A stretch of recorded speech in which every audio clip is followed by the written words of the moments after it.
And Yahuwah shall bring thee into Egypt again with ships, by the way whereof I spake unto thee. Thou shalt see it no more again. And there ye shall be sold unto your enemies for bondmen and bondwomen, and no man shall buy you. So, your transgressions landed you right back into Egypt, huh? I know exactly what to do with you dirty, disobedient little Israelites. Hear ye loud and clear. If one of you is to step a foot out of line, I'll make you wish you had your ancient taskmaster here before you instead of me. As your Elohim said, choose ye this day the blessing or the curse. If you do as your Elohim said, all will be well. But if not, you'll have to answer to me. Back to Egypt is where you return. Back under my tyranny. And we both know just how much you'll love that.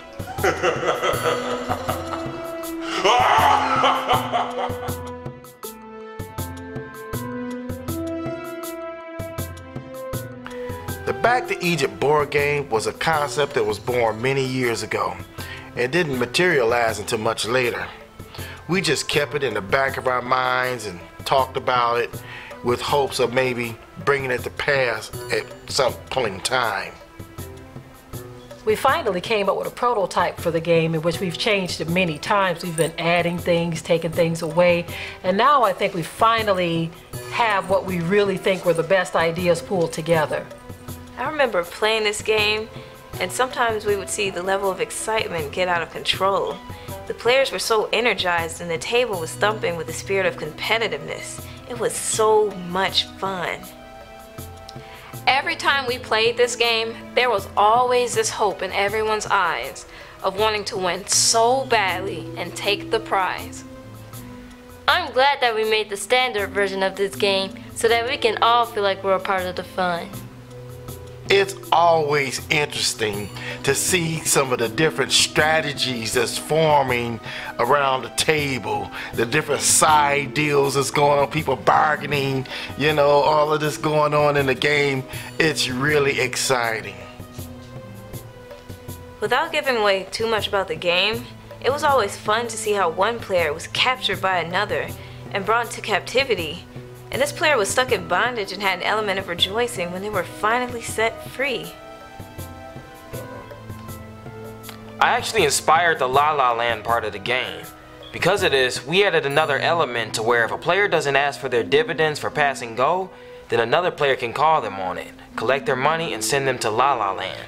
Now, we played the game in many different settings, and we felt like the game was definitely something that needed to come to market, but we just didn't feel that it was quite ready yet. The standard version of this game is easy and fun for even children to play. Yeah, many times we played the game with family and friends and had a great time.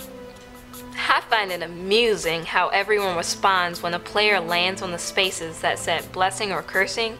We all felt this extreme anticipation, wondering what their card was going to say. Yeah, if you landed on the curse space and had to pull a card from the pile that says curse, no one wants the card that says you have sinned against Torah, now go back to Egypt. On the other hand, if you landed on a space for blessing, you would be happy to pull a card awarding you an expensive plot of land. Although the game was fun and exciting to play, we just felt like something was missing. There were elements of the game that were educational, but we just didn't feel like it was quite enough. What we did was add some educational elements that are simply amazing. Whether you are a teacher who loves to study the Bible or an individual who likes to study the Bible, this game is going to give you the challenge that you are looking for.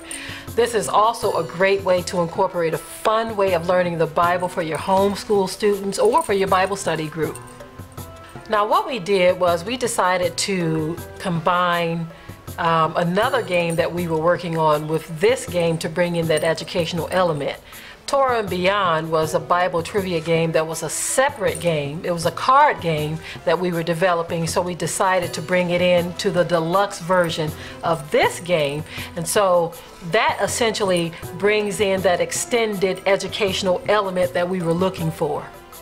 Now, that is what was missing from the game. And now I think with a few more finishing touches, we will definitely be ready. We look forward to learning how to play a deluxe version, which includes the Torah and Beyond trivia cards to help us learn the Bible, which is our history. So now we are asking for your support in helping us to bring this amazing educational biblical game to market.